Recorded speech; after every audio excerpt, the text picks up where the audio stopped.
Welcome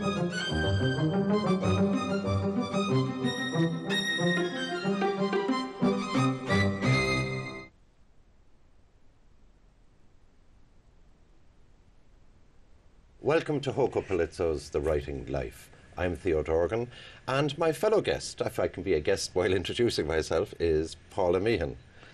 Hi, it's great to be here, Theo. It's brilliant to be back here. To be back, because of course you were here something like 20 years ago. I think it's nearly 20 years, and a lot of water under a lot of bridges. Yeah. And it was for the same reason. It's the Hoco Palizzo's Irish night, I suppose, every year, a night of Irish poetry and music. Tunes, there'll be music. That's always good with poetry. Well, they're perfect sister arts, aren't they? The music and the poetry. They complement each other. The people that come in to hear the tunes are often surprised by the poetry, and the mad, demented poetry lovers get the bonus of a few tunes. And then a break between poems as well, they absorb a few tunes as well.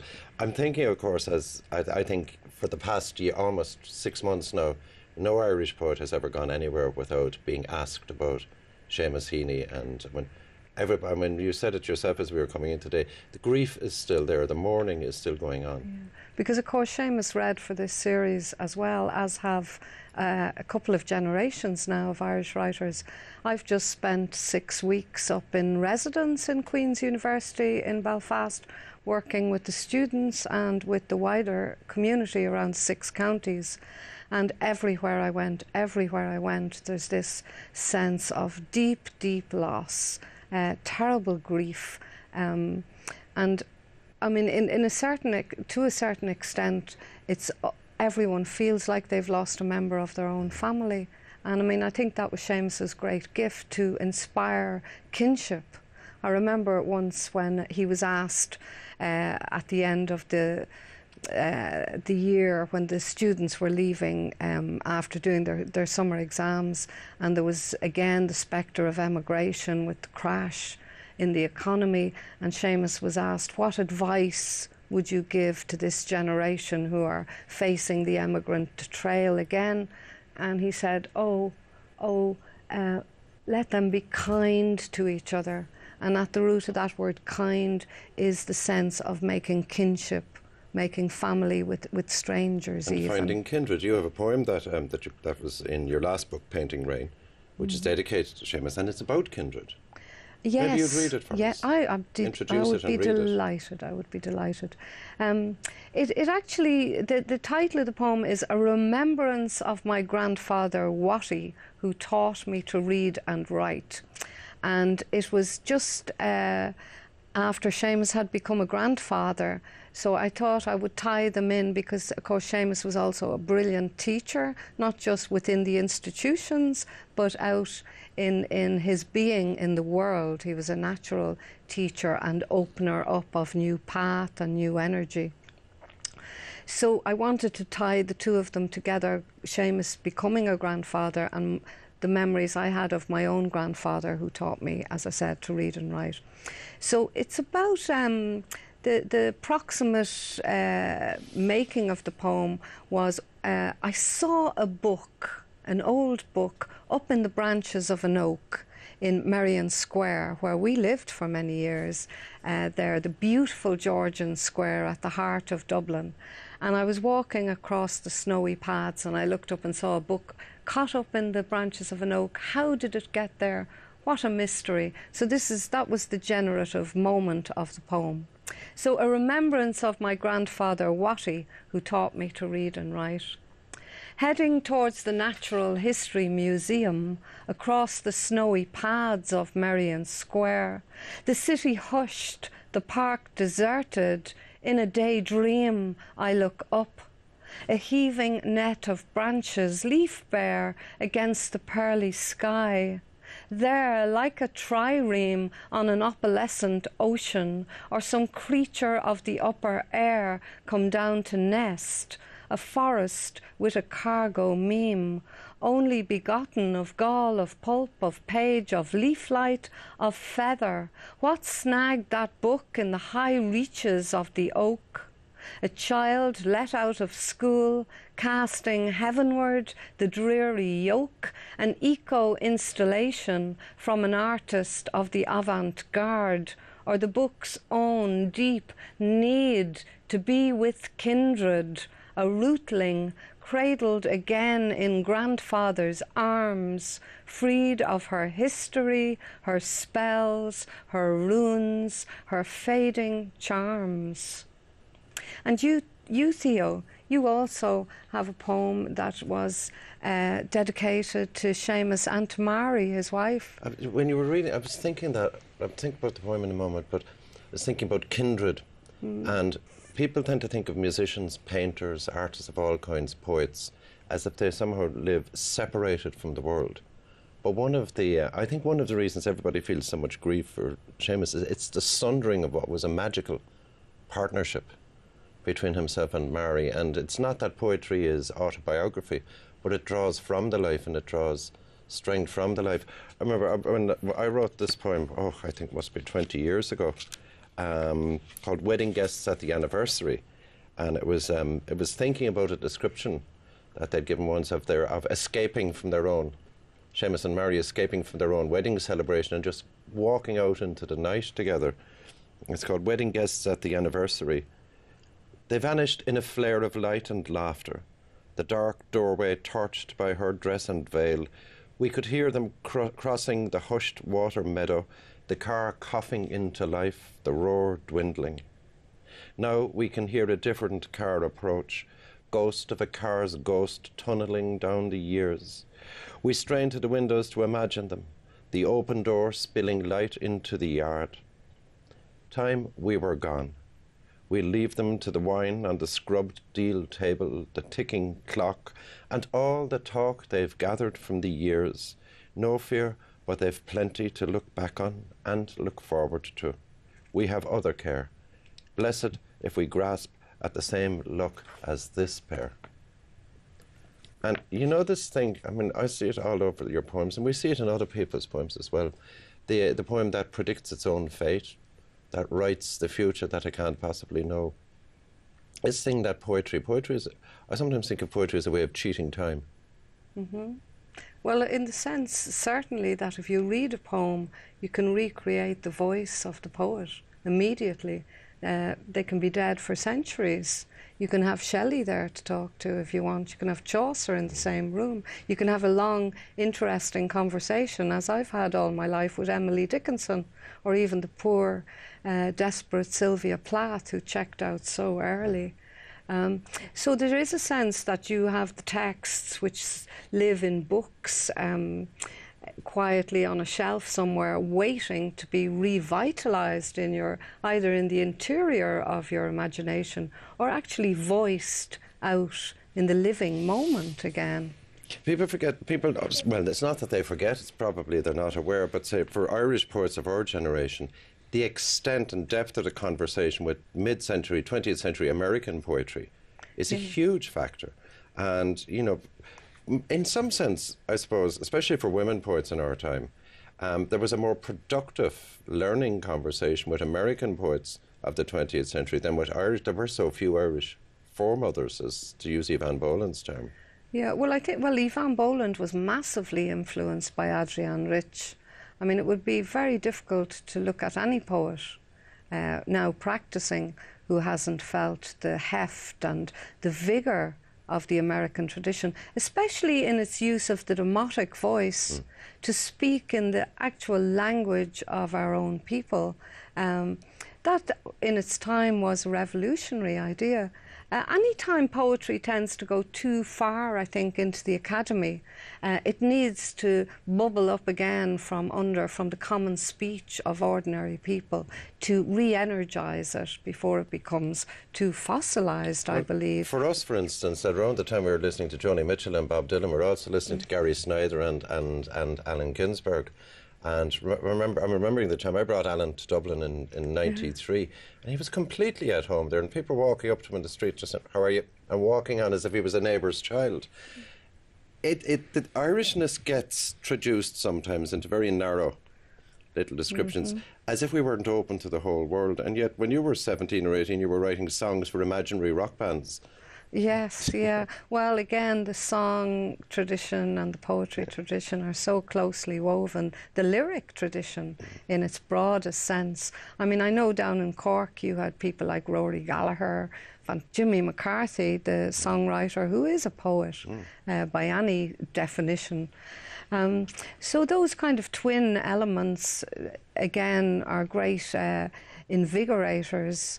I think, you know, people can have an idea of Ireland as a very monocultural, stable island, insular community. But in fact, since the Bronze Age, we've had waves and waves. I mean, an island can survive without new blood regularly. And as you know, Theo, the last 20 years have given us this extraordinary new access to tradition and language. I mean, if you walk around the streets of Dublin, of Cork, of Limerick, of Belfast, of Derry, it's like Finnegan's Wake come home to the island, because your ears are snagged on Igbo, Yoruba, Mandarin, Latvian, Russian, Polish. I mean, these new Irish, they bring not just their energy, their children, their fantastic vigour into the island, but also their poetry traditions. I think when we look in Ireland to the future of Irish poetry, I mean, it's going to really surprise us, because my own sense is that poets are made not out of fluency, but out of the fractures in a culture. And to go back to the American influence again, which I suppose naturally I'm thinking about being back here again. You speak of the demotic, but in fact the demotic all over the Anglophone world changed in the 60s and 70s, and it was rock and roll plus electricity and the beats. The demotic itself changed, and we had a common demotic. When you and I were 17, 18 or 19, we had a common way. We were listening to the same music, wearing the same clothes, speaking in much the same way as kids from Palo Alto or Wisconsin or Denver, Colorado, or for that matter, Surbiton or Surrey or Edinburgh. Yeah. Or Berlin. Or Berlin. Yeah. Indeed. And I sometimes wonder, does the American tradition ever get the echo back, you know? Do they ever get the echo back from the other parts of the world of how that American voice was taken and transformed? You know, think of somebody like Tony Curtis, for instance, or Kieran Carson, the way American influences are melded with Irish influences, and it comes back across the Atlantic as a completely new thing. Back into the home place. Yeah. Yeah. What do you think, Theo? Do you think that this will continue in a globalised context, that we'll have like a massive Anglophone poetry, or can we still hold on to something that we would say is Irish poetry or British poetry? As it is, it seems to me, like if you look at the English language as she's spoken here in the US, in Australia, in Britain, in Scotland, Wales, England, you know, what you seem to have is this sense of the Empire Strikes Back, the sense of its most invigorating poetry coming from the kind of Englishes that you would say were at the edge of empire. Oh, and that's happening externally and internally. Externally, for instance, if you look at, say, the two great English language poets of the last quarter of the 20th century, Derek Walcott and Seamus Heaney, both from formerly subaltern cultures, from the imperial margins, and they take the language of empire, the language of metropolitan England, and turn it back against them. Heaney's negotiation with, said, the ghostly syntax of the Irish language running through it, and the word horde that's particular to Balahi and to Derry, and Walcott's use of Caribbean patois, and how he balances that against the rigour of a Shakespearean sonnet and the Shakespearean language. And that was happening, but now it's what seems to me to be happening is even more interesting, is that, say, in England today, I mean, this is the first time in my lifetime that I've been really excited by emerging voices in English poetry, as in coming from England, because now you have Jamaican influence, you have Guyanese influences, you have Scottish and Welsh voices, Indian, Pakistani, Australian, all melding to and changing what's happening internally. And the same thing is happening with us. Our contemporaries are, you know, they're accessible to the world because it's an Anglophone globalised market. but they're becoming much more conscious of where they come from. I'm thinking at a tangent here of, say, Barry McGovern and Johnny Murphy, when they started performing Beckett in Dublin South accents. Dublin middle-class accents, which is the way Beckett wrote. Suddenly the language becomes transformed. So I think text will probably be democratised, but voice will become probably more and more particular. Yeah. And what do you think, Theo? We've come through, I suppose, what you could call the gender wars in poetry, where, you know, you are certainly part of opening up space for men and women alike when you were director of Poetry Ireland, our national poetry organisation. And it seems to me that certainly from the perspective of myself when I was a young poet starting out to write, that I was absolutely riveted and engaged by the idea that of bringing into language the concerns, the actual rhythms of the body of myself as a young woman. That this, for me, was a kind of transformative thing. Did you feel that when you were Director of Poetry Ireland? I know you had a policy, either obvious or slightly low-key, of bringing women's voices more into the public domain. Yeah, that was just an impatience with stupidity. You know, I mean, the idea, a generation before us seemed to be unaware that, you know, half the human race was female. And when we grew up, we were lucky, in some senses, historically lucky. We grew up at a time when that was self-evidently absurd. Yeah. I mean, I do remember when I started running Poetry, and after about 6 months, my chairman tentatively asking me, did we actually adopt an affirmative action policy? And said, you have one, do you want to try to undo it? And that was the end of that. But that's all though in service of a rebalancing, I think, of a common humanity. And in a way, it echoes what the problem of globalization. If you have a single definition of what it is to be human that doesn't take the particular into account, then you're going to run into massive difficulties. Just as, looked from a third or fourth world perspective, the West is not homogenous. Humanity is not homogenous, and you have to allow for the particularity of the voices. Over and over, you've said over the years in the poems, the poem begins in breath, it begins in the body, and everything has a specific reference. So of course you'll have poetry written by women which will, in some sense, speak out or be witness to the experience of being a woman at different levels in the culture. And you'll have the same thing, or should, if we were all grown up, have the same thing coming out of our male contemporaries and coevals. The next generation, I suspect, will be even more blind to gender difference than we were, because I mean, for us it was a war. For them, it's a victory that they can throw away or they can build on. Hopefully. Well, I mean, you still get the odd young one going around going, well, I'm not a feminist, but, and you feel like shaking her and saying, what do you mean? But listen, that's all very interesting. But a thing I wanted to talk to you about was the specific interest you have in one great American poet who I think should have won the Nobel long before now, Gary Snyder. I mean, you have a particular interest in Snyder. It's not that he influences your work or your style, it's just an affinity of a kind. Would you like to talk to us about that affinity? How do you think of it? Well, it's complex. He was one of the first poets I read that opened up pathways, if you like, in poetry for me. You know, directions I could take. You know, Alan Watts says you have to be careful not to climb up the signpost instead of following the road. Yeah. And there was that sense with Snyder. He was part of the zeitgeist, but I felt always that there was a deeper rooted sense in him of the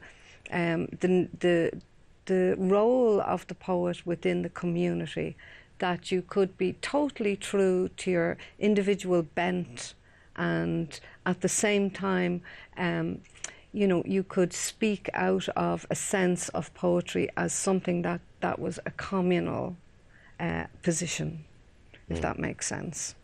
I suppose at this stage, I mean, all this time on, I've been reading him since I was a young teenager. I was about 15 when I first came across his work, and I went to hear him speak and met him on his 80th birthday some years ago. I think it was 2010. He was 80. 2011. No, 2010, yeah. So maybe I'll read the poem that came out of that, of going to California, going back into his own territory, the territory of those grey forests. And this is the poem I wrote when I was there. And just before you read it, you used the phrase "his own territory." Mm-hmm. Now, one of the things that people maybe don't pay enough attention in Snyder is how much he honours his own antecedents, his own family background, his own upbringing, much as you do in all of your poems, the sense that your family is also your tribe. Maybe your family is your first tribe. Mm-hmm. But that side of Snyder, I suspect that that's part of the appeal to you. He honours where he comes from. He honours where he comes from, and he honours the land itself. Yeah. I mean, we have a very strange relationship with the actual land of Ireland. I don't like generalising, but there is a sense that, you know, we think of the land and we think, oh, it failed us, oh, the famine, oh, we had to emigrate, oh, it's failing us. As if it never happened to anybody else. Well, I would like us to start actually respecting and valuing the actual land itself, which is under enormous threat, not least from mad frackers who want to go in and frack it. Well, let's have a dig at Monsanto while we're at it. Yeah, well, the whole shebang, like, it is a very vulnerable small island. And I would like to see us pay more attention to how the land has not failed us, but nourished us and kept millions of people, generation after generation, nourished and alive. What you're talking about really is stewardship, isn't it? I'm absolutely, because there's so much stress and threat put on it. We've just come out of a period of massive turbo development where every small little field was under pressure, became a site rather than a field or garden. So anyway, maybe this sonnet for Gary Snyder expresses something of my gratitude and reverence that I feel towards him. Will I give it a blast? Yeah, okay. Please. This is a sonnet for Gary Snyder on his 80th birthday. To sit an hour in gratitude, the heart opening to dust mote, sunbeam, deep shade. In this sequoia grove, the mind expands to the edge of the forest, which is the edge of mind, where I see the enchanted path in and through the teeming forest of childhood. Your poetry written on my empty hands, the leaves, your pages, dreaming a whole age, its mysteries writ clear as a star chart across the heavens, the trail you have blazed.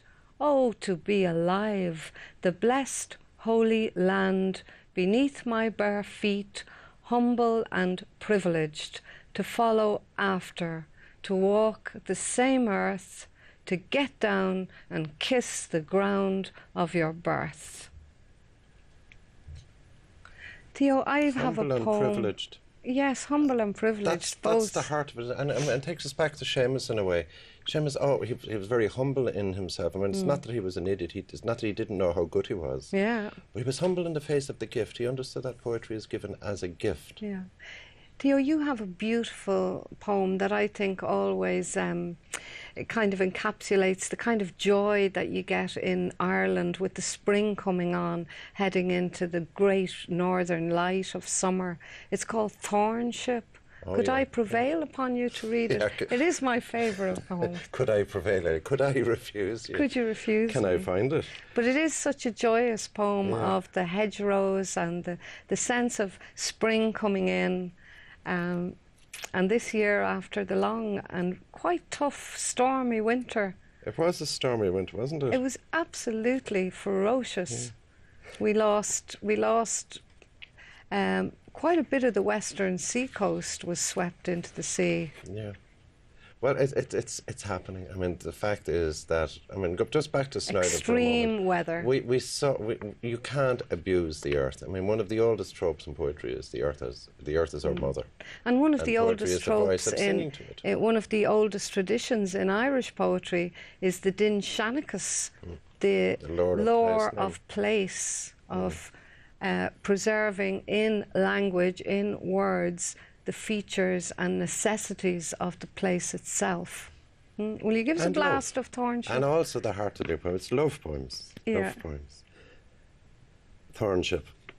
A thornship lifted from the blown hedge, white rags to carry her head, and a wren her pilot. High in the blue of March, a hawk wheeled out of the arcake, and the crow's rattle dragged back along her wake.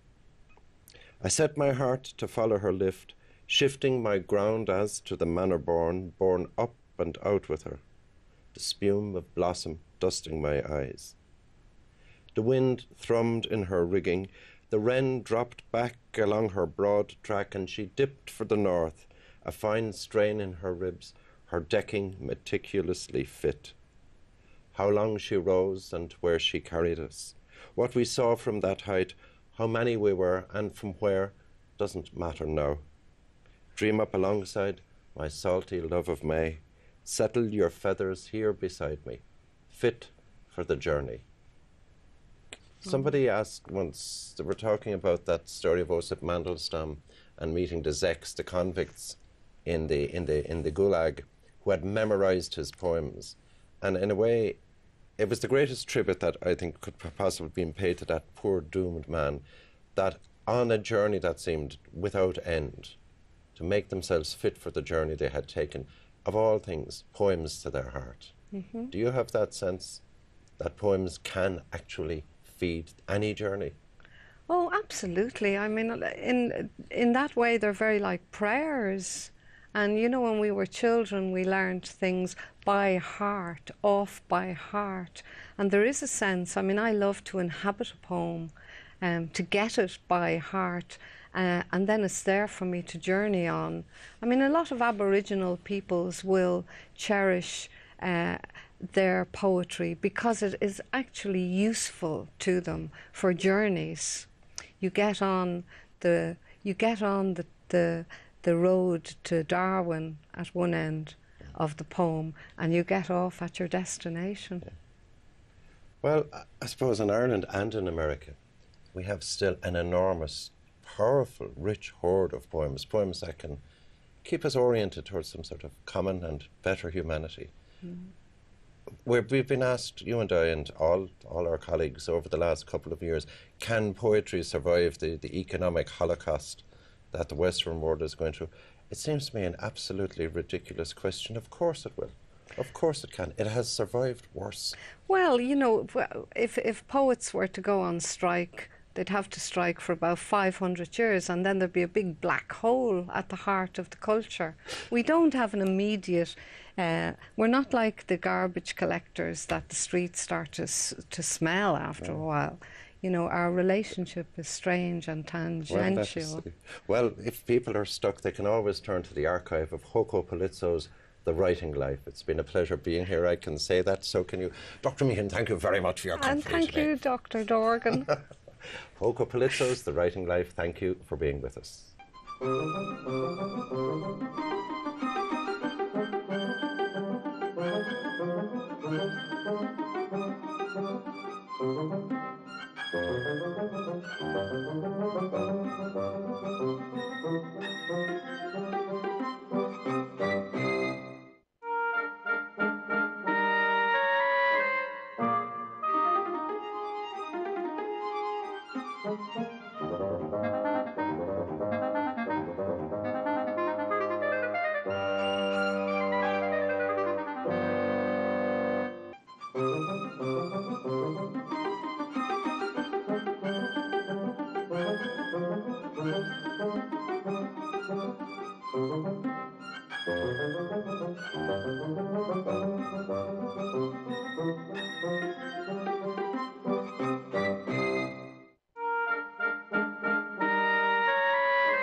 you.